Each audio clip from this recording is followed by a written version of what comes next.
ऐसा प्रोसेस जिसका यूज करके एक ऑर्गेनिज्म नंबर्स में ग्रो करता है, या अपने जैसा बच्चा पैदा कर सकता है, या अपने जैसी ऑफस्प्रिंग पैदा करता है, जिस प्रोसेस के थ्रू करता है ना माय डियर फ्रेंड्स, उसको क्या बोला जाता है? आपका रिप्रोडक्शन। जब भी रिप्रोडक्शन होता है, रिप्रोडक्शन के दरमियान अगर एक पेरेंट्स अपने बच्चे को पैदा करते हैं और वो जनरेशन एग्जैक्ट कॉपी बनती है, या ह्यूमन बीइंग के अंदर जैसे डिफरेंट कुछ ना कुछ चेंज आता है, उसके लिए सिर्फ एक ही फैक्टर रिस्पॉन्सिबल होता है, वो है आपका जेनेटिक मटेरियल। ये वही जेनेटिक मटेरियल है जो पेरेंट्स से और उसकी ऑफस्प्रिंग में अपनी इंफॉर्मेशन को कैरी करता है, जो ब्लूप्रिंट को कैरी करता है। कि सेल आपको दिख रहा है, सेल के अंदर बिल्कुल एग्जैक्ट बीच में आपको क्या दिखता है? आपका न्यूक्लियस दिखता है, ठीक है। अब इस न्यूक्लियस के ऊपर ही आपका जेनेटिक मटेरियल लगा हुआ होता है, जेनेटिक मटेरियल स्टे करता है। The pollen grains from the anther to the stigma of the flower is called the pollination. Paper में पूछा जा सकता है।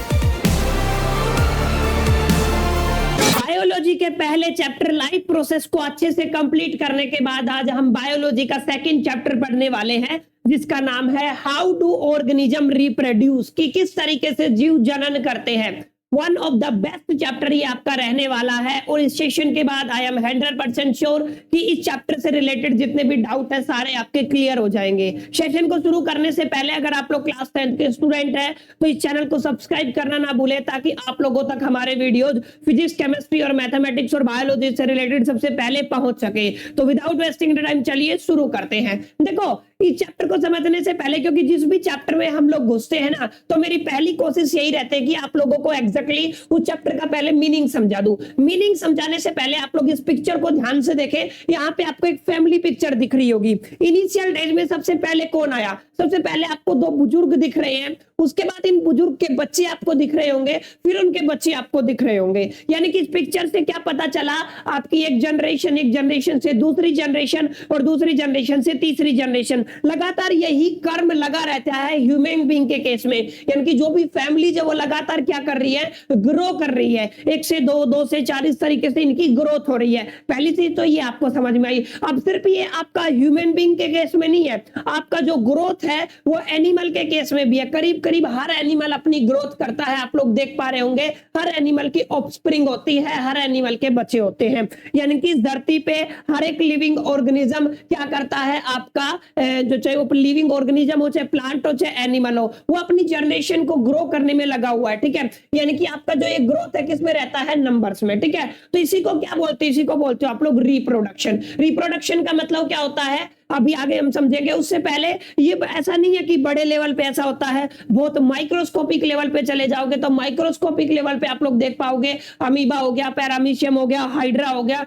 हर एक ऑर्गेनिज्म, हर एक प्लांट क्या करता है? खुद को ग्रो करता है नंबर्स में, यानी कि उसकी जो जनरेशन है वो ग्रो करती है। तो यही जो प्रोसेस है ना, ये लगातार चलता रहता है, और इसी को क्या बोलते हो आप लोग? रिप्रोडक्शन। यानी कि रिप्रोडक्शन का मतलब क्या है? इन शॉर्ट आप लोग कह सकते हो the process by which organism grow in number is reproduction. यानी कि एक ऐसा प्रोसेस जिसका यूज करके एक ऑर्गेनिज्म नंबर्स में ग्रो करता है, या अपने जैसा बच्चा पैदा कर सकता है, या अपने जैसी ऑफस्प्रिंग पैदा करता है। जिस प्रोसेस के थ्रू करता है ना माय डियर फ्रेंड्स, उसको क्या बोला जाता है? आपका रिप्रोडक्शन। ये रिप्रोडक्शन ह्यूमन बीइंग से लेके, एनिमल से लेके, प्लांट से लेके और हर एक माइक्रो ऑर्गेनिज्म करता है। आई होप कि रिप्रोडक्शन का सिस्टम आपको समझ में आ गया होगा। आप लोग क्लैरिफाई कर पा रहे होंगे कि नंबर में ग्रो करना है, अपने जैसे बच्चे पैदा करना, अपने जैसे लोग पैदा करना, ठीक है। उसको क्या बोलते हैं आप लोग? ऑफस्प्रिंग। ये जो प्रोसेस होता है, जिस प्रोसेस के थ्रू ये कार्यक्रम किया जाता है, उसको क्या बोलते हो आप लोग? उसको बोलते हो रिप्रोडक्शन। ये बुनियादी बात है रिप्रोडक्शन की। अब जब रिप्रोडक्शन में जाते हो ना, तो इसके कुछ बेनिफिट आप लोगों को बताने पड़ेंगे। अगर एग्जामिनर आपसे पूछता है कि पहली बात रिप्रोडक्शन करना ही क्यों है, सबसे इंपॉर्टेंट बात है कि why we need to reproduce, हमें रिप्रोड्यूस करने की क्या जरूरत है। देखो, हर एक आदमी अपने अस्तित्व को बचाने के लिए इस धरती पे प्रयास करता है। ऐसे ही हम और आप भी क्या चाहते हैं कि मेरी जनरेशन भी कंटिन्यू हो। आप नहीं कहते हमारा वंश खत्म है, तो उस वंश को कंटिन्यू अगर आपको करना है ना, तो आपकी पहली शर्त क्या है? कि आपको रिप्रोड्यूस करना पड़ेगा, अपने बच्चे पैदा करने पड़ेंगे। तो पहला आपका बेनिफिट क्या है? पहला बेनिफिट यही यही है माय डियर फ्रेंड्स कि कंटिन्यूएशन ऑफ द स्पीसीज, जो भी स्पीसीज है वो कंटिन्यू रहे, ठीक है। Let us consider dinosaur reproduce अब नहीं कर पा रहे, तो उनकी जो स्पीसीज है वो इस धरती से खत्म हो गई है, बहुत आने वाली जनरेशन उनको कभी नहीं देख पाएंगी। लेकिन अगर वो रिप्रोडक्शन करते ना तो उनकी स्पीसीज कंटिन्यू हो पाती, ठीक है। तो पहला जो आपका बेनिफिट है वो क्या है, कंटिन्यूएशन ऑफ द स्पीसीज। और अगर दूसरा देखोगे तो वो क्या करते हैं, अपनी कुछ ज्यादा ही कॉपियां बनाते हैं, ठीक है, ताकि उनके सर्वाइवल में एक वेरिएशन पैदा हो सके, जिससे ग्रोथ के और आप लोग कह सकते हो एक तरीके से इवैल्यूएशन, विकास के चांसेस बढ़ जाते हैं। तो दोनों बेनिफिट आपको पता होना चाहिए कि हमें रिप्रोड्यूस करना क्यों जरूरी है, रिप्रोडक्शन की क्या बुनियादी बातें हैं, ठीक है। रिप्रोडक्शन क्लियर हो गया, अब रिप्रोडक्शन क्यों जरूरी है ये क्लियर हो गया। अब यहां पे ध्यान से देखो, एक बुनियादी क्वेश्चन जो हमेशा से मैं पूछता आया हूं, आप सभी के दिमाग में भी कभी ना कभी आया होगा कि do organism create exact copy of the themselves, क्या ये रीजनरेशन करते हैं, रिप्रोड्यूस करते हैं, ठीक है। तो क्या वो एग्जैक्ट कॉपी पैदा करते हैं या कुछ डिफरेंट होता है, ये बुनियादी क्वेश्चन है, क्या एग्जैक्ट कॉपी पैदा होती है या नहीं। तो इसका आंसर दो कैटेगरी में चला जाता है, एग्जैक्ट कॉपियां भी बनती है और नहीं भी बनती, यानी कि यहां पे दो कैटेगरी बन जाएंगी रिप्रोडक्शन की। जब लोग रिप्रोडक्शन करते हैं, ऑर्गेनिज्म रिप्रोडक्शन करता है, तो कुछ ऐसे ऑर्गेनिज्म है जो एग्जैक्ट अपनी कॉपियां बनाते हैं, एग्जैक्ट अपने जैसे पैदा करते हैं, कुछ ऐसी ऑर्गेनिज्म है, कुछ ऐसी स्पीसीज है जिनमें वेरिएशन देखने को मिलता है, जिनमें तब्दीली, बदलाव या फिर कुछ चेंज देखने को मिलता है। जैसे इसकी बेस पे हमने दो कैटेगरी में डिवाइड कर दिया। पहला आप लोग एग्जांपल ले सकते हो, ये अमोइबा। अमोइबा आप सभी को पता होगा, आप सभी ने पढ़ा होगा।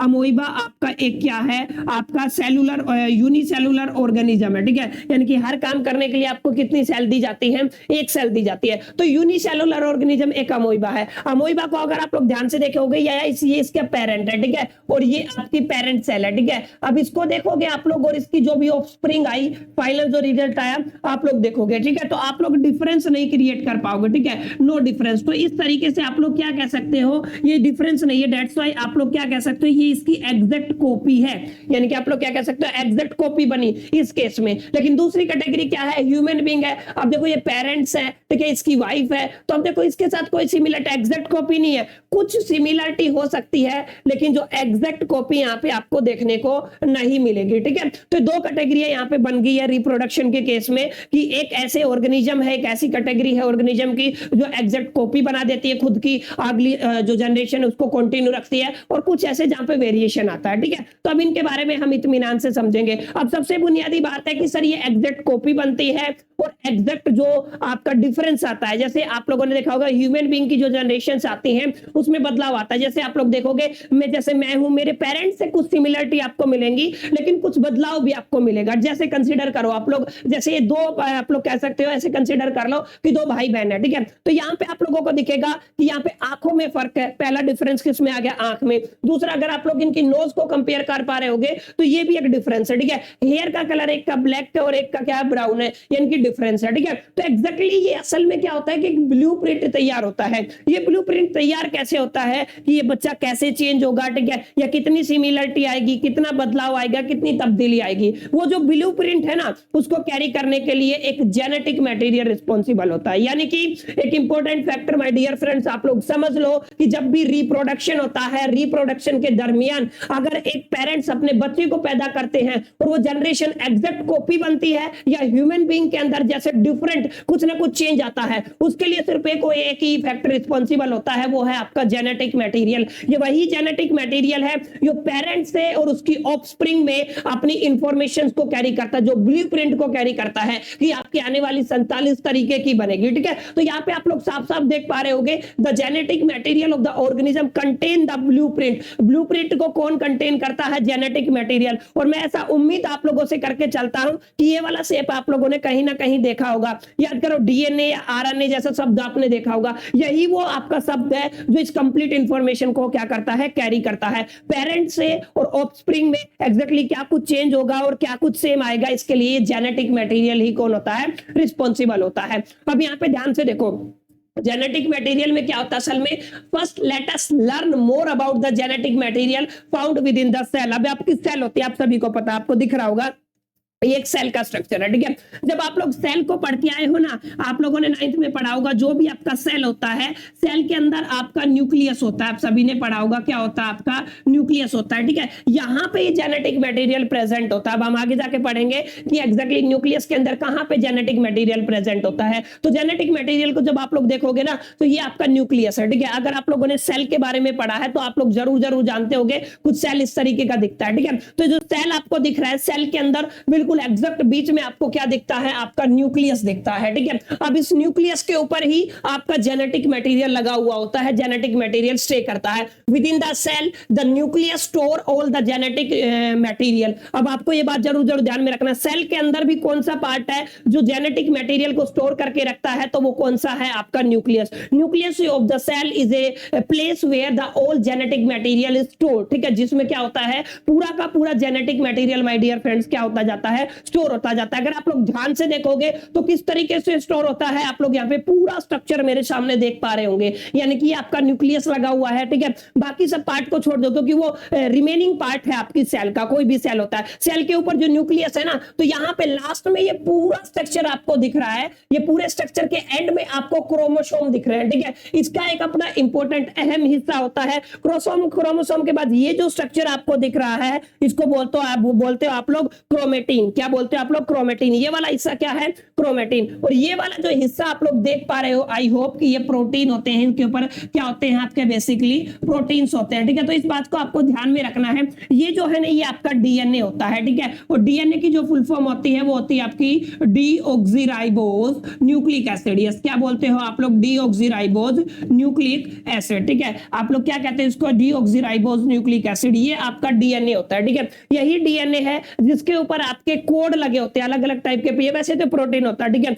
ये डीएनए ही है जो आपकी इंफॉर्मेशन को कैरी करता है। अब ये एक इंपॉर्टेंट मुद्दा बन जाता है, ये क्या करता है, इंफॉर्मेशन मतलब पेरेंट्स से और उसकी जो ऑफस्प्रिंग है, ऑफस्प्रिंग का मतलब क्या है, जो उसकी संतानें हैं, उन संतानों में एग्जैक्टली क्या सिमिलरिटी होगी और क्या वेरिएशन आएगा, क्या बदलाव आएगा, इन सब के लिए कौन रिस्पॉन्सिबल है, इन सब के लिए ये वही डीएनए रिस्पॉन्सिबल है। यानी कि आप लोग समझ गए होंगे कि एग्जैक्टली डीएनए कहां पे होता है, कौन सा जेनेटिक मटेरियल होता है, कैसे क्या रिस्पॉन्सिबल होता है, ठीक है। ये पूरा गेम आपको समझ में आ गया होगा। असल में इनके ऊपर कोड लगे होते हैं, ठीक है। अब थोड़ा आगे चलोगे तो ध्यान से समझो, जब आप लोग क्या कहते हो, जब आप लोग कहते हो ना कि यहाँ पे सिमिलरिटी और हमने वेरिएशन की बात की है, तो यहाँ पे मैंने साफ साफ लिखा हुआ है, cell need to divide for passing on the genetic material from the parent cell to the daughter cell. Daughter cell, जो पेरेंट सेल से डॉटर सेल में अगर इंफॉर्मेशन जानी है तो क्या होगा, ये आपकी सेल है ना, सेल, इसका जो न्यूक्लियस है ये क्या होना चाहिए, आपका डिवाइड होना चाहिए, ठीक है। आपका सेल को क्या होना चाहिए, डिवाइड। तो आप लोग देख पा रहे होंगे दो न्यूक्लियस आपके बन गए हैं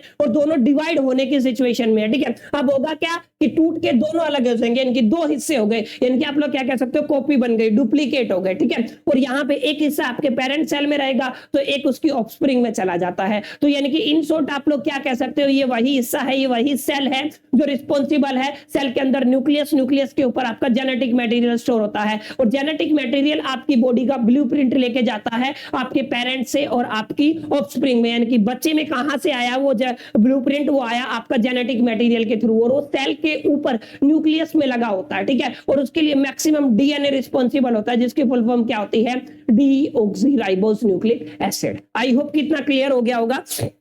तो यही बात मैंने आपको यहाँ पे भी समझाई है। आप लोग देख पा रहे होंगे मेरे पीछे क्या लिखा हुआ, DNA contains the blueprint of the organism, one of the best thing है, ठीक है। डीऑक्सीराइबोज न्यूक्लिक एसिड, ये वही आपका एसिड है जो न्यूक्लियस ऑफ द सेल पे प्रेजेंट होता है और आपकी सारी की सारी ब्लूप्रिंट आपकी बॉडी की वो आपके पेरेंट्स से और बच्चे में डीएनए के थ्रू ही जाती हैं और वहां पे सेल का डिवीजन होना कंपलसरी है। आई होप कि समझ में आ गया होगा, ठीक है।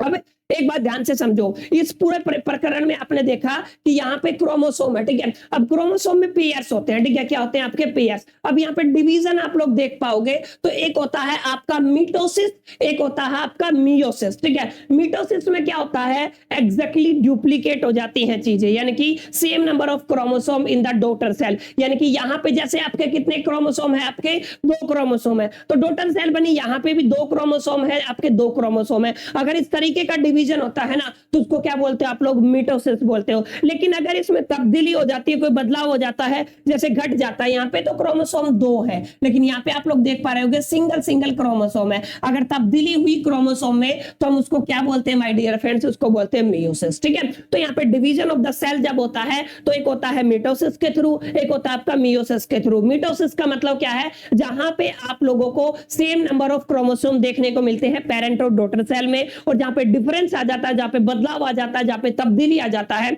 उसमें क्या देखने को मिलता है, आपका मियोसिस देखने को मिलता है। क्लियर, आई होप कि समझ में आ गया होगा। तो ये आपका एग्जैक्ट कॉपी किस केस में बनती है, अमीबा के केस में एग्जैक्ट कॉपी बन जाती है, और यहां पे क्या होता है आप लोगों ने देखा होगा कि आपका डुप्लीकेट हो जाता है, और आपका विद वेरिएशन किस में होता है, आपका ह्यूमन बीइंग में होता है। और इन सब के लिए डीएनए ही रिस्पॉन्सिबल है, इस बात को आपको गांठ बांध के चलना है। ठीक है, आई होप कि समझ में आ गया होगा ये वाला हिस्सा। ठीक है, सिमिलरिटी का मतलब क्या क्या चीजें सेम रहेंगी, और वेरिएशन का मतलब क्या है, क्या चीजें बदलेंगी, और इन सब के बारे में मैंने इत्मीनान से आपको समझाया। अगर इतना आप लोगों को समझ में आ गया तो डेफिनेटली आप कमेंट बॉक्स में लिख दीजिए यस सर इतना हमको समझ में आ गया है। अब आगे चलेंगे तो बहुत सारी चीजें क्लियर होंगी। अब मैंने कहा कि सेम कॉपी बन गई, सेम कॉपी बन गई तो ये तो बात क्लियर होगी कि जैसे पेरेंट्स है वैसे उसके डॉटर या फिर उसकी ऑफस्प्रिंग पैदा हो जाती है। लेकिन कई बार क्या होता है माय डियर फ्रेंड्स, बदलाव होता है, वेरिएशन होता है। जैसे ह्यूमन बीइंग के अंदर हमारी जनरेशन लगातार बदलती जा रही है और हर एक लेवल पे एडवांस होती जा रही है। तो पहला तो तरीका यही है, जितना बदलाव होएगा ना उतनी नेक्स्ट जनरेशन एडवांस होती जाएगी। तो एडवांसमेंट के लिए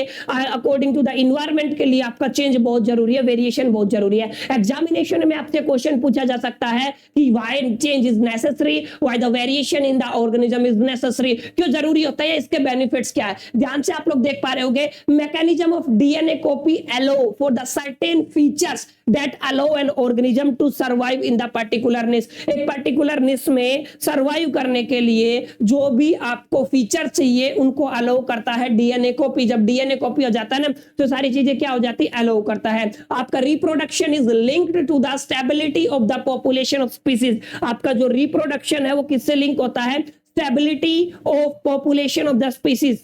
जो स्पीसीज की पॉपुलेशन की स्टेबिलिटी के ऊपर डिपेंड करता है या फिर उससे लिंक होता है क्या, आपका रिप्रोडक्शन। सबसे इंपॉर्टेंट बात, variation are useful for the survival of the species over the time. Time के साथ चीजें बदलती हैं, और अगर आपकी जनरेशन में बदलाव नहीं आया ना, अगर वेरिएशन नहीं आया, तब्दीली नहीं आया, तो आप लोग टाइम के साथ सर्वाइव नहीं कर पाओगे। जस्ट लाइक डायनासोर, डायनासोर ने अगर चेंज नहीं किया, उनके अंदर वेरिएशन नहीं आया, तो वो आज धरती से चले गए, टाइम के साथ नहीं बदले। ऐसे ही अगर आप लोग ह्यूमन बीइंग हो, अगर आप लोगों ने समय के साथ बदलाव नहीं किया ना माय डियर फ्रेंड्स, तो आप लोग इस धरती पे सर्वाइव करना आपका मुश्किल हो जाएगा। ये एक बुनियादी बात है जिसको आपको समझना है। आई होप कि क्लियर हो गया होगा कि सेम कॉपी कब बनती है, वेरिएशन कब आता है, वेरिएशन क्यों आता है, कौन सा ब्लूप्रिंट, कौन सी चीज है वो ब्लूप्रिंट कैरी करती है। ठीक है, अब इतना समझने के बाद माय डियर फ्रेंड्स अब हम थोड़ा आगे चलते हैं। ये रिप्रोडक्शन हमें समझ में आ गया। ठीक है, कोई भी ऑर्गेनिज्म जब नंबर्स में ग्रोथ करता है ना, यानी अपनी जैसे बच्चे को पैदा करता है, तो उसको क्या बोलते हैं आप लोग, रिप्रोडक्शन। अब ये बच्चा करने के दो तरीके होते हैं, ये रिप्रोडक्शन अपनी जैसी जनरेशन पैदा करने के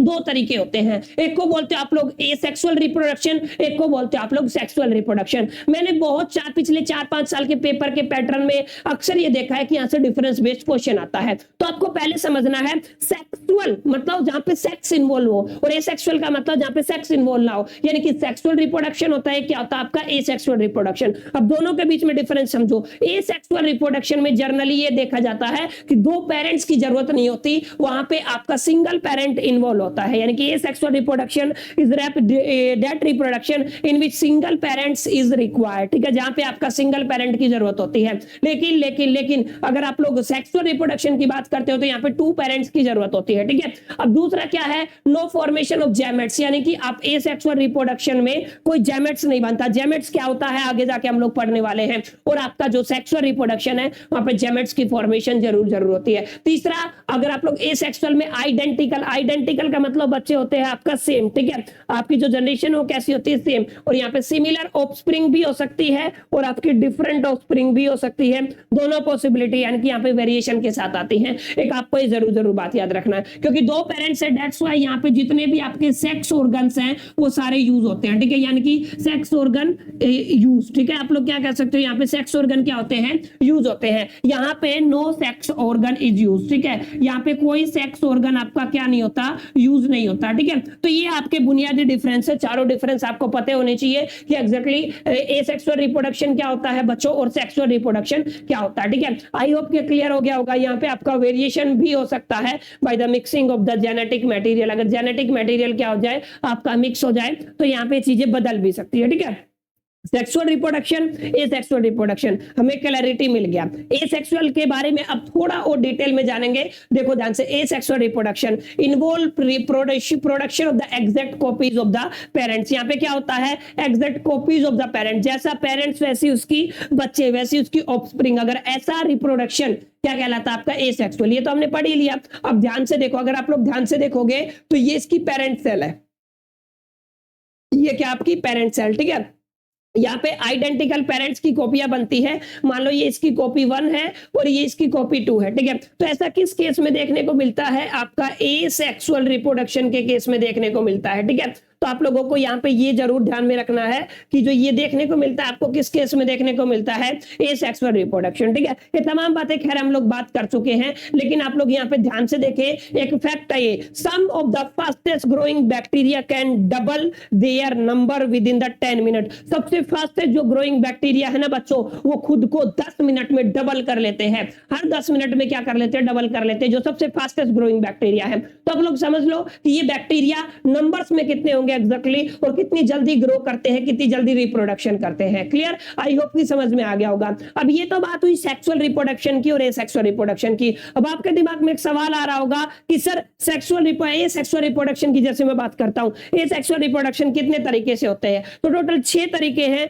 जिनके थ्रू आपका एसेक्सुअल रिप्रोडक्शन होता है। पहला है बच्चों आपका फीजन, जिसमें 2 कैटेगरी आती है, आगे जाके पढ़ेंगे। दूसरा है आपका बडिंग, तीसरा है आपका फ्रैगमेंटेशन, चौथा है आपका रीजनरेशन, पांचवा है स्पोर फॉर्मेशन और छठा है आपका वेजिटेटिव प्रोपगेशन। ये 6 तरीके हैं एसेक्सुअल रिप्रोडक्शन से। और अगर आपका क्वेश्चन एसेक्सुअल रिप्रोडक्शन से आया ना तो डेफिनेटली इन 6 में से एक क्वेश्चन जरूर पूछा जाता है। अब हम समझेंगे एग्जैक्टली कि ये 6 के 6 क्या है, कैसे इनको पढ़ा जाता है, उसके बाद हम फिर सेक्सुअल रिप्रोडक्शन के बारे में आएंगे। तो चलिए समझते हैं। तो चलो समझते हैं। सबसे पहले आपका होता है फीजन। सबसे पहली जो कैटेगरी है एसेक्सुअल रिप्रोडक्शन की वो क्या है आपकी फीजन। फीजन में असल में क्या होता है, एक पेरेंट सेल होता है वो डिवाइड हो जाता है। फीजन में असल में क्या होता है, एक चीज इससे पहले, फीजन को समझने से पहले मेरी बात ध्यान से समझो, ठीक है। फीजन में होता क्या है, फीजन में होता ये है कि आपका जो पेरेंट है ना, ये आपका पेरेंट है, ठीक है। ये पेरेंट सेल है, या तो ये आपके 2 हिस्सों में टूटे, ठीक है, या फिर होता क्या है दूसरे केस में 2 से ज्यादा हिस्सों में टूट जाए, ठीक है। तो एक जो आप जहां पे 2 हिस्सों में टूटेगी ना उस फीजन को आप लोग बोलोगे बाइनरी, ठीक है। और जहां पे 2 से ज्यादा में टूटेगी उसको बोलोगे आपका मल्टी फीजन, ठीक है। आप लोग आगे जाके पढ़ोगे। अब यहाँ पे ध्यान से देखो, ये आपका अमोइबा है, ठीक है। अमोइबा के अंदर ये पेरेंट सेल है। अब यहाँ पे साइटोप्लाज्म का क्या हो रहा है, डिवीजन हो रहा है, ठीक है। डिवीजन होने के बाद ये आपका न्यूक्लियस डिवीजन होगा। अब डिवीजन होने के बाद ये डी अटैच हो जाएंगे और यहाँ पे 2 कॉपीज बन जाएंगी, एक ऐसी वाली कॉपी और एक ऐसी वाली, यानी है सेम। ये डॉटर सेल है, एग्जैक्ट कॉपी है, एसेक्सुअल रिप्रोडक्शन है, कोई सेक्स ऑर्गन का यूज नहीं हुआ। दैट्स व्हाई ये जो आपका फीजन है ये क्या कहलाता है, आपका फीजन, ठीक है। ये आपका जो फीजन है ये बाइनरी फीजन कहलाता है, क्योंकि यहाँ पे कितनी कॉपियां बनी, 2 कॉपियां। तो कौन सी कैटेगरी आ गई आपकी, ये आ गई आपकी बाइनरी। तो आपका अमोइबा में को रिप्रोडक्शन बाइनरी फीजन के थ्रू होता है, इस बात को आपको समझना है, ठीक है। और फीजन का मतलब मैंने बताया, व्हेनेवर एन जनरेशन या ऑर्गेनिज्म, ठीक है, डिवाइड इनटू द 2 और मोर देन 2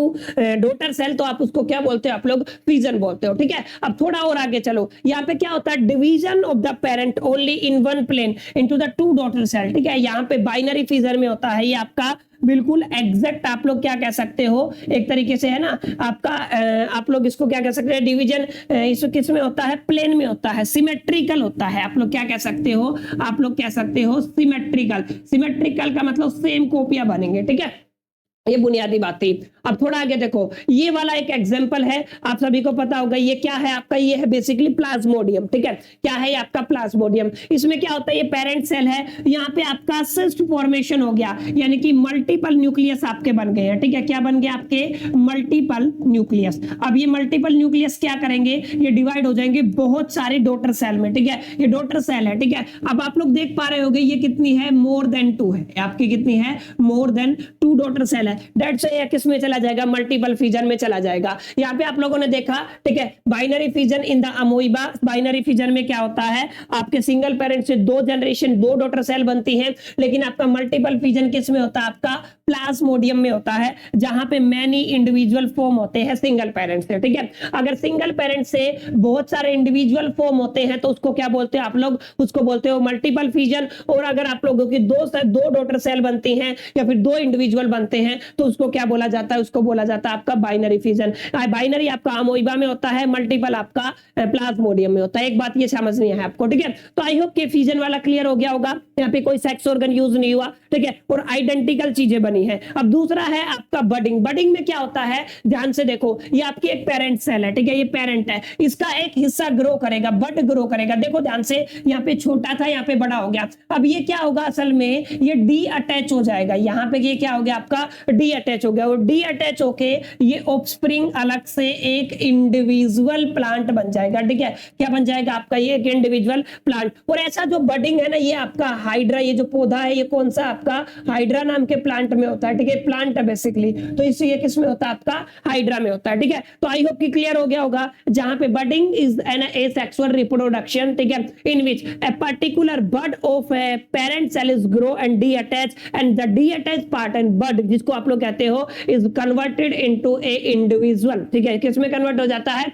इंडिविजुअल में। तो ये जो प्रोसेस है ना, ये जो आपका प्रोसेस है, इसको क्या कहते हो आप लोग, बडिंग। ठीक है, तो बडिंग बहुत आसान था, आई होप कि आपको क्लियर हो गया होगा।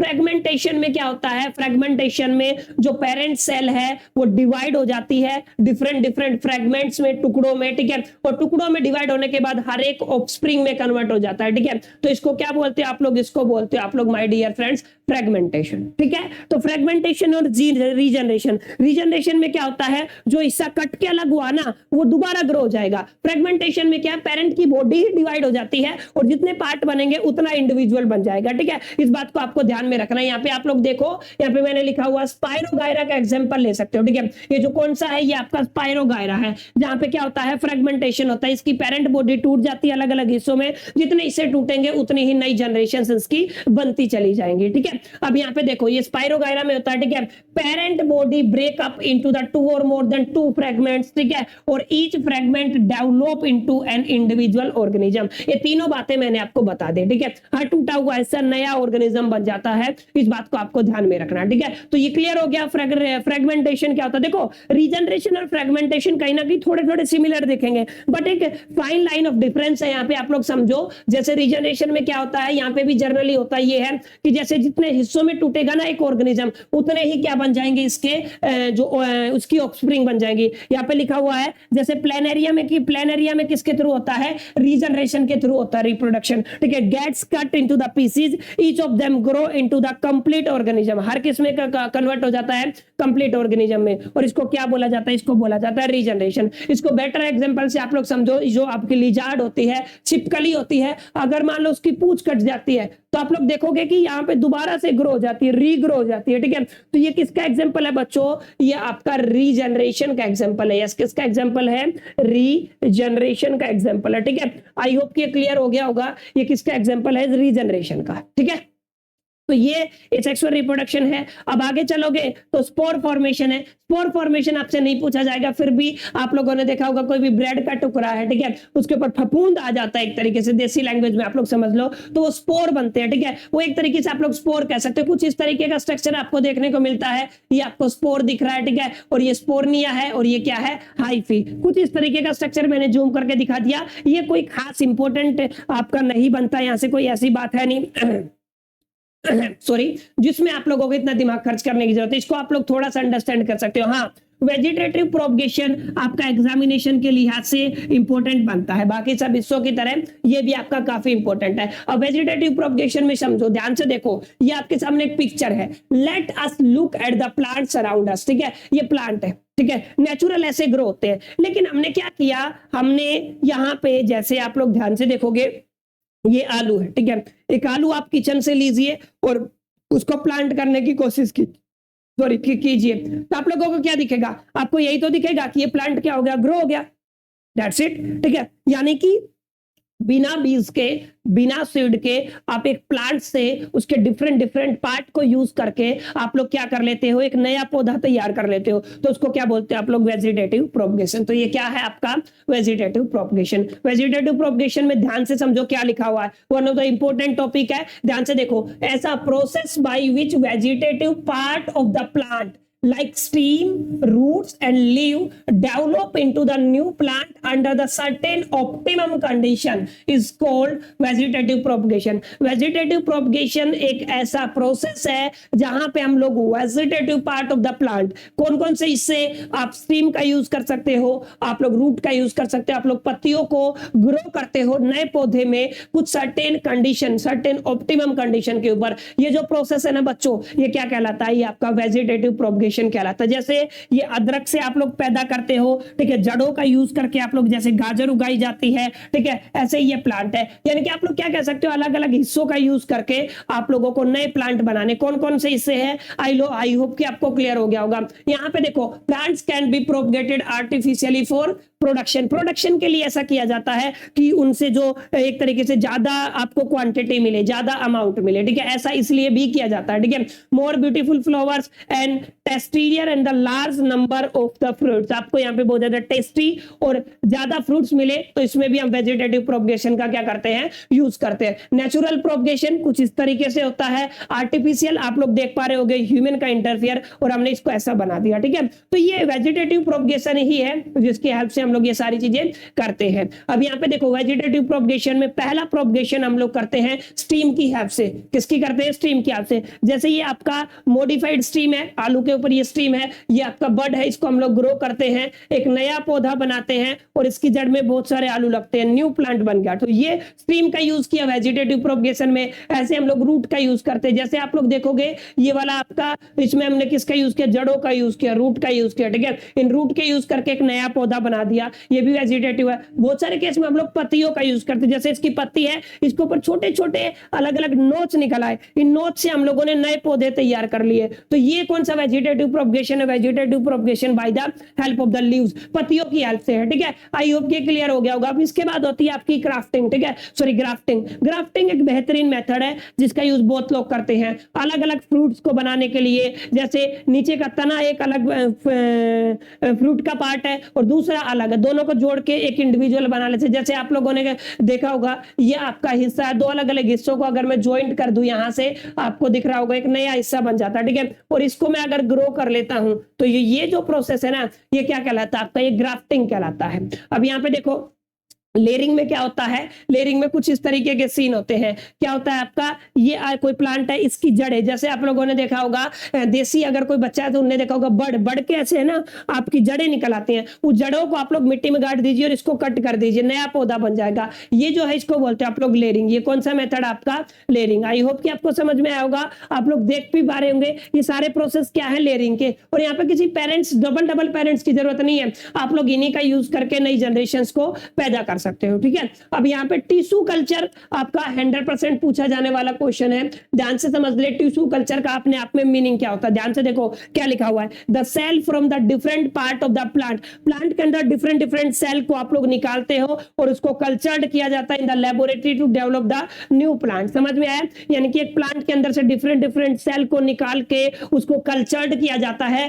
ताकि अलग अलग प्लांट्स को ग्रो किया जा सकता है लेबोरेटरी में। तो ये टिश्यू कल्चर है ना, ये लेबोरेटरी का प्रोसेस है, तो इसको क्या बोला जाता है आपका, टिश्यू कल्चर, ठीक है। अब टिश्यू कल्चर में अलग अलग ये प्रोसेस होते हैं, आप लोग इसका स्क्रीनशॉट ले ले और अपनी नोटबुक में जरूर जरूर इनको लिखे, क्योंकि ये पूछा जा सकता है 1 या 2 नंबर के लिए। अब यहाँ पे आई होप कि आपको क्लियर हो गया होगा, रिप्रोडक्शन के केस में एसेक्सुअल रिप्रोडक्शन का क्या भूमिका होता है, क्या इंपॉर्टेंस होता है। ये सारी तमाम बातें मैं ऐसा उम्मीद आप लोगों से कर रहा हूं कि आपको समझ में आ गई होंगी, ठीक है। अब थोड़ा आगे चलो।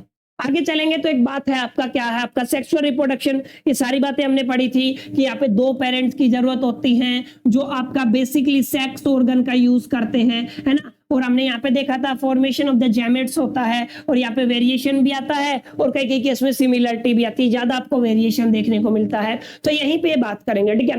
How are the chromosomes numbers getting maintained in the organism, किस तरीके से क्रोमोसोम क्या होते हैं, मेंटेन होते हैं। देखो एक जो ह्यूमन बीइंग है उसमें 23 पेयर होते हैं, यानी कि टोटल 46 क्रोमोसोम, और यहाँ पे भी कितने आपके 46। तो नई जनरेशन आएगी उसमें भी टोटल कितने रहेंगे, 46 क्रोमोसोम ही रहेंगे। इस बात को आपको ध्यान से समझना है, ठीक है। अब ये वाला प्रोसेस मियोसिस आप लोगों ने पढ़ा होगा, जहां पे पेरेंट्स में तो ज्यादा क्रोमोसोम होते हैं फिर आपके घटते चले जाते हैं, तो इसको क्या बोलते हैं आप लोग, इसको बोलते हैं मियोसिस, ठीक है। ये हम लोग पढ़ भी चुके हैं। अब यहाँ पे देखो flower are the reproductive part of the plants, ठीक है। आपका flowers are the reproductive part of the plants, ये एक फैक्ट है, ठीक है।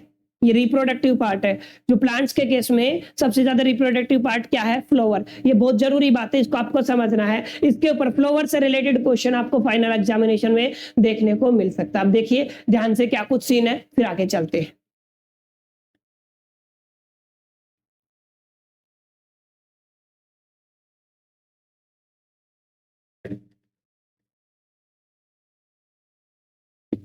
देखो before learning how the plants reproduce sexual, let recall the different part of the flower. अब कैसे सेक्सुअल रिप्रोडक्शन होता है प्लांट्स में, उसको समझने से पहले अलग अलग पार्ट को देख लेते हैं। आप लोगों ने देखा होगा फूल के नीचे जो हिस्सा लगा होता है ना, इस हिस्से को बोलते हैं आप लोग सेपल, ठीक है। कोई एसेंशियल पार्ट नहीं है रिप्रोडक्शन के केस में। ये जो पत्तियां होती हैं इसको क्या बोलते हैं, पेटल। ये भी no essential part in the reproduction. अगर आप लोग इसको देख पा रहे होगे, ये वाला हिस्सा आपको दिखता है, ये एसेंशियल पार्ट है, इसको बोलते हैं स्टेमन, द मेल रिप्रोडक्टिव पार्ट। तो मेल रिप्रोडक्टिव पार्ट प्लांट्स में कौन सा होता है, स्टेमन, ठीक है। अब इसके ऊपर आपको दिख रहा होगा, इसको बोलते हैं pistol, the female reproductive part. तो स्टेमन और दूसरा क्या है, पिस्टल, दोनों ही एसेंशियल पार्ट हैं किस केस में, रिप्रोडक्शन इन द फ्लावर में। अब इसका कंप्लीट स्ट्रक्चर देखो, देखो ध्यान से देखो, नीचे क्या लगा हुआ आपका सेपल, ठीक है। और देखो ध्यान से, ये आपका ये पेटल है, ये जो आपको पत्तियां दिख रही है ये क्या है आपका पेटल, ठीक है। अब यहाँ पे ये जो लगा हुआ है ना, ये आपका कौन सा है, स्टेमन है। स्टेमन के ऊपर वाला हिस्सा कौन सा होता है, एंथर, जिससे कनेक्ट होता है ये फिलामेंट है, और दोनों मिलके क्या बनाते हैं आपके स्टेमन। स्टेमन में एंथर और आपका फिलामेंट होगा। इधर आप लोग देखो ये स्टिग्मा है, स्टिग्मा आपका कनेक्ट होता है स्टाइल की हेल्प से ओवरी से, और ओवरी के अंदर क्या होता है, ओवल, ठीक है। और ये क्या है आपका पिस्टिल बोलते हो, ये आपका फीमेल पार्ट है, ठीक है। ये क्या है आपका फीमेल पार्ट है, और वो वाला क्या था आपका, ये वाला कौन सा हिस्सा है, ये आपका मेल पार्ट है। तो यहाँ पे मेल और फीमेल ही दोनों पार्ट यूजफुल है आपके रिप्रोडक्शन के केस में किसी भी फ्लावर में। अब यहाँ पे देखो आप लोग देख पा रहे होगे, मेल रिप्रोडक्टिव पार्ट को मैंने थोड़ा और बेहतर तरीके से समझाने की कोशिश किया, ठीक है।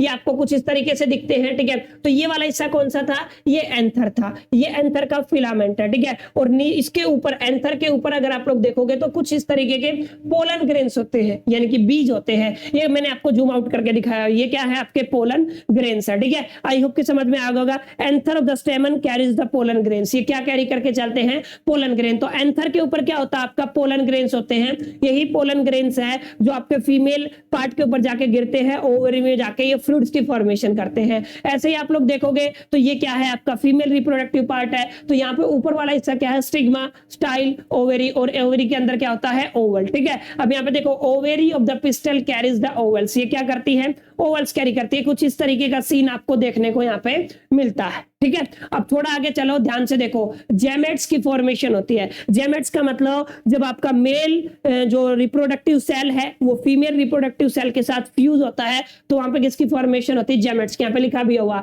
Reproductive cell of an organism also referred as sex cell, ठीक है। तो यहाँ पे क्या है इसका, सॉरी वो जाइगोट होता है, मैं गलत बोल गया, ये जेमेट्स है। जेमेट्स का मतलब सेक्स सेल, ठीक है। अब यहाँ पे आप लोग देखोगे मेल पार्ट में पोलन ग्रेन होता है आपके जेमेट्स, और यहाँ पे क्या होता है, ओवल। ये दोनों क्या होते हैं, pollen grains contain the male gametes and the ovule contains the female gametes, ठीक है। आपके फीमेल सेक्स सेल और मेल सेक्स सेल दोनों चीज आपको समझ में आनी चाहिए, ठीक है। इतना समझने के बाद जब आप लोग ध्यान से समझो, इन पोलैंड्स को कैसे भी करके आपको स्टिग्मा तक पहुंचाना है, एंथर से कहां पे पहुंचाना है, स्टिग्मा तक। जब ये ट्रांसफर करने का जो प्रोसेस है ना बच्चों, ये क्या कहलाता है आपका पॉलिनेशन, ठीक है। The pollen the transfer of the pollen grains from the anther to the stigma of the flower is called the pollination. Paper में पूछा जा सकता है। ये पॉलिनेशन क्लियर हो गया कि एंथर से और स्टिग्मा पे पोलन ग्रेन्स का ट्रांसफर क्या कहलाता है, पॉलिनेशन, ठीक है। अब ये पोलन भी दो तरीके से होता है, एक ही फूल का एंथर, एक ही फूल का स्टिग्मा, ठीक है। तो दोनों अगर एक है तो इसको बोलते हैं सेल्फ पॉलिनेशन, लेकिन एक फूल का एंथर और दूसरे फूल का स्टिग्मा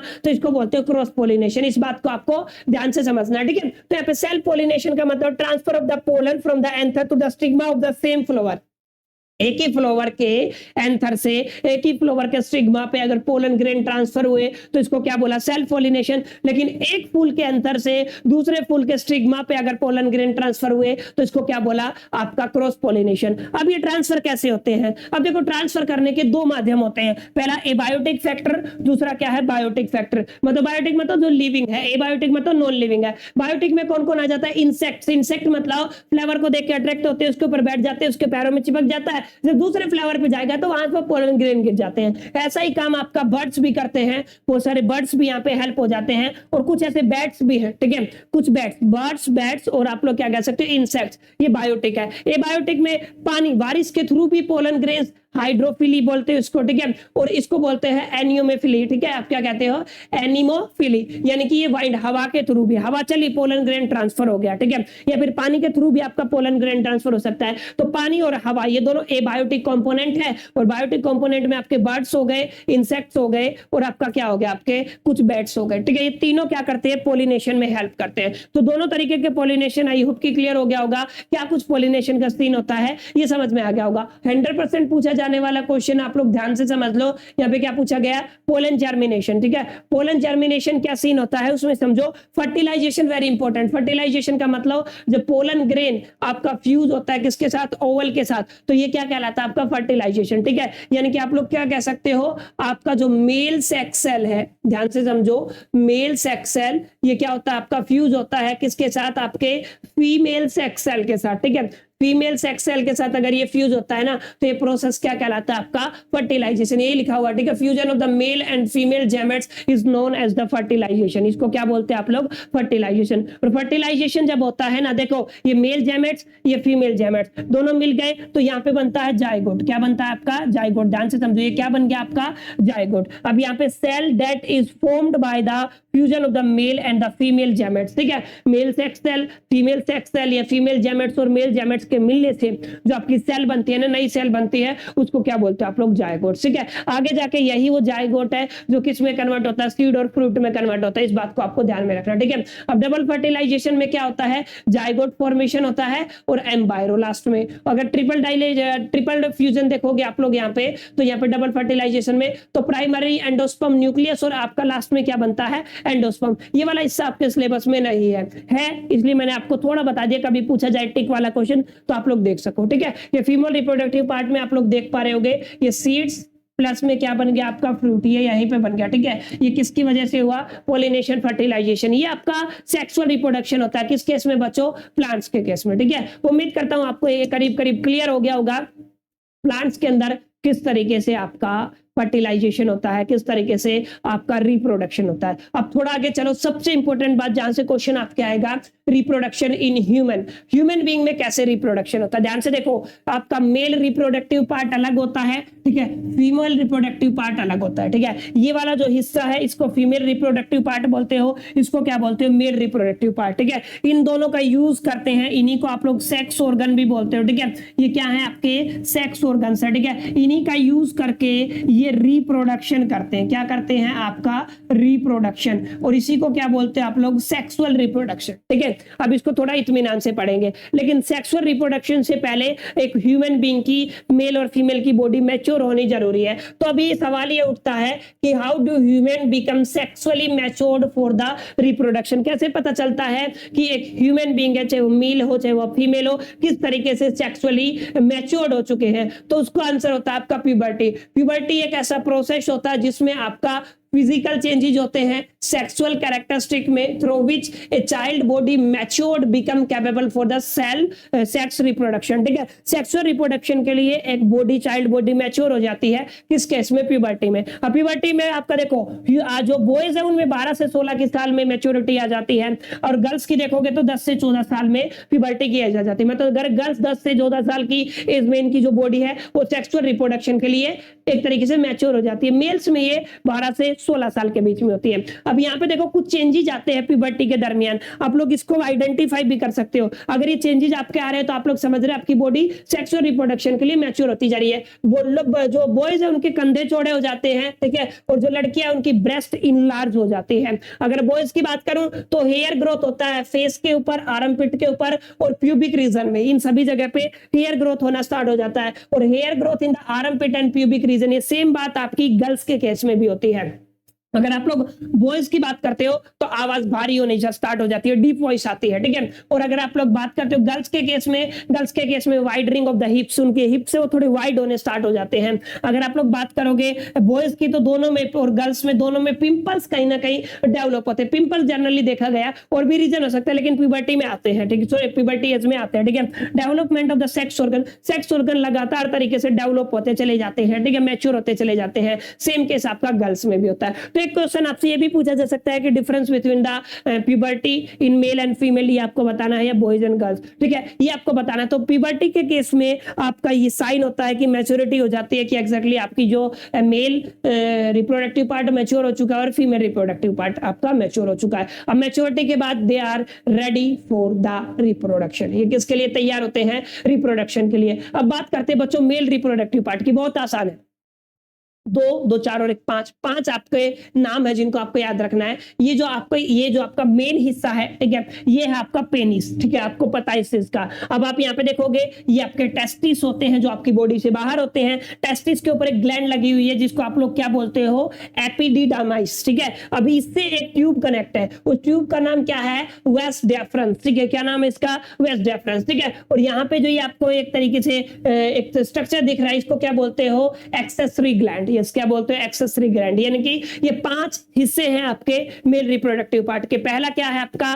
टेस्टिस, ठीक है, एपिडिडिमिस, पेनिस, वास डेफरेंस और एक्सेसरी ग्लैंड। ये पांचों मिलके क्या करते हैं? आपका मेल रिप्रोडक्टिव पार्ट बनाते हैं। फीमेल रिप्रोडक्टिव पार्ट में आप लोग देखो कहां से शुरू होते हैं? इस हिस्से से शुरू करते हैं, इसको वेजाइना बोलते हैं। वेजाइना के आगे ये वाला जो हिस्सा होता है ना, इस हिस्से को क्या बोलते हैं आप लोग? सर्विक्स बोलते हो। और आप लोग थोड़ा और अंदर जाते हो, ये वाली जो जगह होती है इस जगह को बोला जाता है यूटेरस। और अगर आप लोग यहाँ पे देखोगे ये जो ट्यूब है इसको बोला जाता है फैलोपियन ट्यूब। और ये आपकी क्या है? ओवेरी। क्लियर है? यहाँ पे इस तरीके से आपका क्या होता है?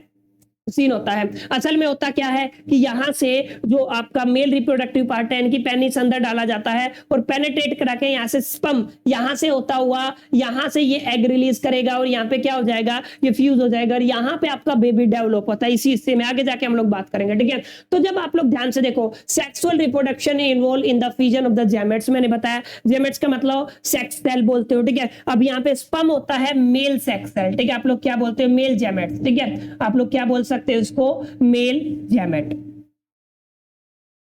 GAMETES, ठीक है, ये मेल जेमेट्स होता है। और ये एग क्या है? ये आपका फीमेल जेमेट्स होता है, ठीक है। इसको बात को आपको याद रखना, पहली बात तो ये। अब ध्यान से देखो, मेल जेमेट्स में इसकी पूंछ होती है, टेल होता है, बीच वाले हिस्से को मिड पीस बोलते हो, ऊपर वाला होता है हेड। यही आपका फ्यूज होता है किसके साथ?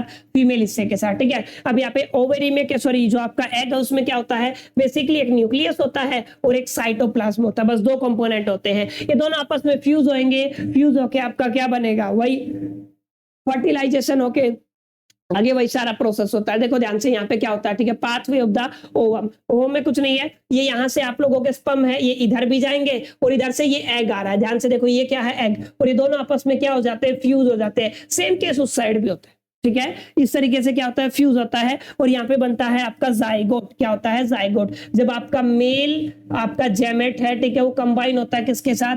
फीमेल जेमेट के साथ, तो किसकी फॉर्मेशन होती है माय डियर फ्रेंड्स? आपके किसकी फॉर्मेशन होती है? आपकी जाइगोट की फॉर्मेशन होती है। ये अब आपको ध्यान में रखना, किसकी फॉर्मेशन होती है? जाइगोट की, ठीक है। आई होप कि समझ में आ गया होगा, ठीक है। तो ये इस तरीके से आपका क्या होता है? बेसिकली एक सीन होता है किसमें? फीमेल रिप्रोडक्टिव पार्ट में। अब यहाँ पे देखो, the process by which male sperm and female ovum fuse together is known as fertilization. मैंने पहले भी बताया आपको फर्टिलाइजेशन में क्या होता है, आपका मेल स्पर्म फीमेल ओवम के साथ फ्यूज होता है और इस प्रोसेस को क्या बोलते हैं आप लोग, इसको बोलते हैं आप लोग फर्टिलाइजेशन। ठीक है, ये क्लियर हो गया होगा। अब यहाँ पे ध्यान से देखो, ये वाला जो है ना, ये एग ही रिलीज किया है इसने, जो फीमेल रिप्रोडक्टिव पार्ट है। ठीक है, ओवेरी ने क्या रिलीज किया है, ये एग रिलीज किया है। और यहाँ पे आप लोग देख पा रहे होंगे, जब फर्टिलाइजेशन होता है, फर्टिलाइजेशन के बाद उसके पेट में आपका बेबी ग्रो होना स्टार्ट हो जाता है। अब यहाँ पे देखो, ये जो बेबी है ना, बेबी को जो न्यूट्रिशन है वो प्लेसेंटा के थ्रू मिलता है। मतलब यहाँ पे ध्यान से देखो, ठीक है, प्लेसेंटा एक डिस्क लाइक स्ट्रक्चर होता है, ठीक है, which is embedded in the uterine. ठीक है, कहां पे होता है, यूट्रिन में होता है।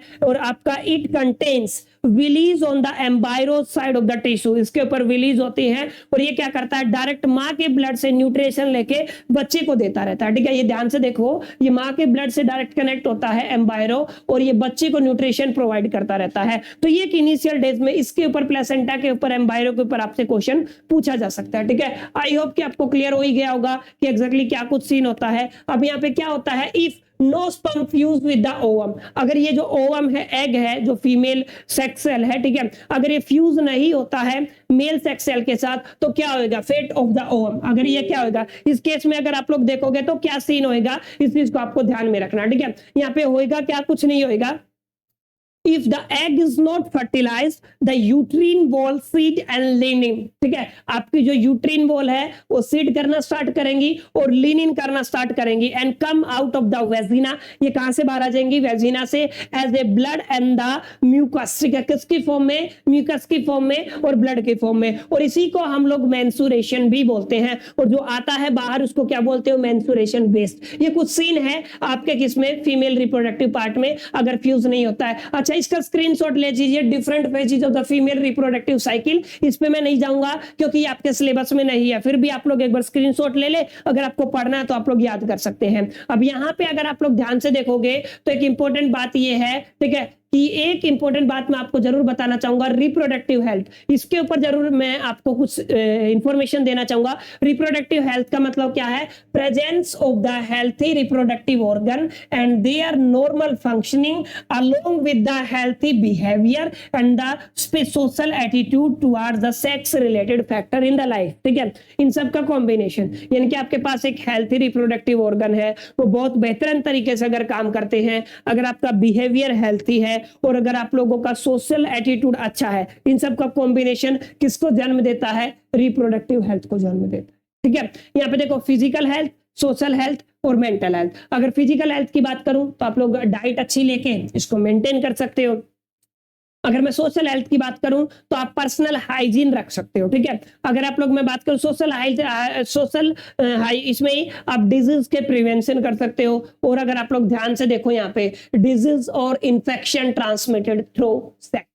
ठीक है, इसमें क्या होता है, कुछ आपकी क्या होती है, जैसे ही आप लोग सेक्स करते हो ना, यानी कि सेक्सुअल रिप्रोडक्शन करते हो, ठीक है, तो उस केस में क्या होता है, कुछ बैक्टीरिया और कुछ वायरस ट्रांसमिट होने के चांसेस होते हैं। मान लो वो मेल से फीमेल में है, फीमेल से मेल में कुछ वायरसेस जा सकते हैं, जिनकी वजह से अलग अलग डिजीज हो सकती है। तो इसको बोलते हो सेक्सुअल ट्रांसमिटेड डिजीज। ठीक है, आपके सिलेबस में एड्स है और आपके सिलेबस में HIV है। STD में आपके क्या क्या है, एड्स है और क्या है आपका HIV। ये दोनों क्या है, STD है, यानी कि sexual transmitted disease, sexual reproduction के दरमियान ये आपकी मेल पार्ट से फीमेल और फीमेल पार्ट से मेल में ट्रांसफर हो सकती है। ठीक है, तो यहाँ पे आप लोग देख पा रहे होगे, अगर बैक्टीरियल इंफेक्शन हुआ तो उसको क्या बोलोगे आप लोग, क्या बोलोगे आप लोग, गोनोरोहिया। ठीक है, और अगर आप लोगों का वायरल इंफेक्शन हुआ तो आप लोग क्या बोलोगे, उसको एड्स बोलोगे। ठीक है, ये आपके अफेक्ट करता है यूरेथ्रा को, रेक्टम को, थ्रोट को एंड सर्विक्स और जो भी आपका फीमेल है। ठीक है, और ये इसका यूज, इसको कैसे बताया जाता है, एंटीबायोटिक्स यूज कर सकते हो। लेकिन ये आपके इम्यून सिस्टम को ads,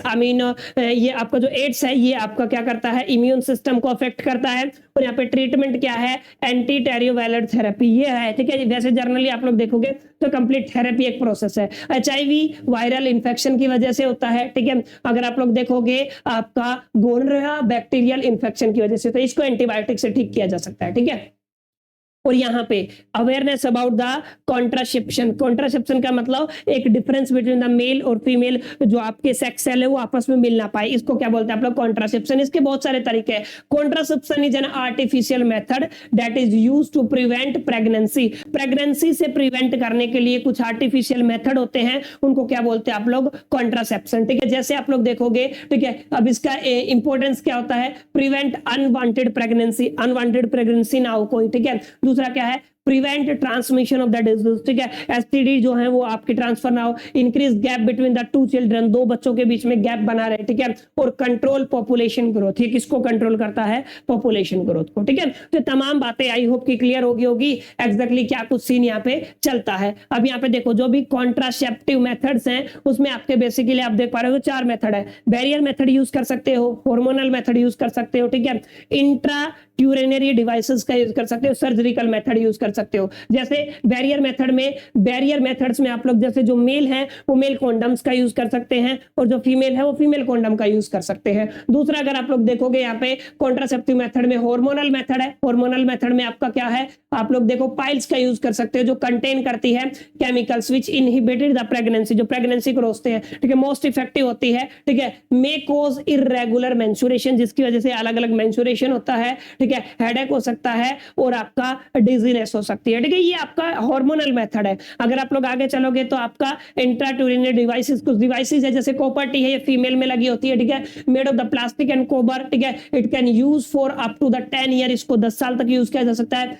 use by the female, may cause irritation and the pelvic infection, इससे पेल्विक इन्फेक्शन होने के चांसेस है और इरिटेशन हो सकता है। ये आपके डिवाइसेज है जो यूज कर सकते हो, लेकिन ये सब टेम्परेरी मेथड्स है। ठीक है, टेम्परेरी मेथड के बाद अगर आप लोग देखोगे, अगर लॉन्ग टर्म कोई मेथड है तो आपका सर्जिकल मेथड है। ठीक है, सर्जिकल मेथड में जैसे आपका ट्यूबेक्टोमी, ट्यूबेक्टोमी में क्या होता है, आपका जो ये वाला हिस्सा है, ठीक है, ये आपका फेलोपियन ट्यूब, इसको ऑपरेशन करके कट कर दिया जाता है ताकि यहाँ से जो एग रिलीज होता है वो आगे ना जाए। ठीक है, और यहाँ से प्रेगनेंसी नहीं होगी। ठीक है, यहाँ पे देखो surgical contraception in the female, आपका ट्यूबेक्टोमी बोलते हैं इसको। ठीक है, फेलोपियन ट्यूब को ब्लॉक कर दिया जाता है और मे कॉज द इन्फेक्शन, इससे इन्फेक्शन होने के चांसेस है।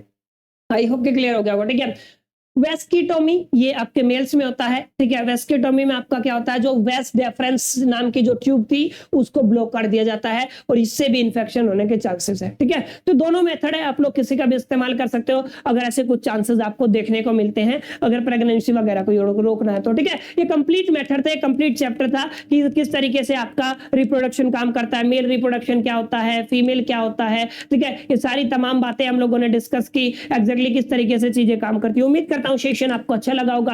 अच्छा लगा तो लाइक कीजिए, फ्रेंड्स के साथ शेयर कीजिए, और अगर आप क्लास 10 के स्टूडेंट हैं तो वही कहूंगा आप चैनल को सब्सक्राइब कर लीजिए ताकि ऐसी अमेजिंग और इंटरेस्टिंग वीडियो आप तक पहुंच सके। बाकी मिलते हैं नेक्स्ट सेशन में, तब तक के लिए मेरी तरफ से ऑल द बेस्ट। नोट्स बनाइए, पढ़ते रहिए। जय हिंद।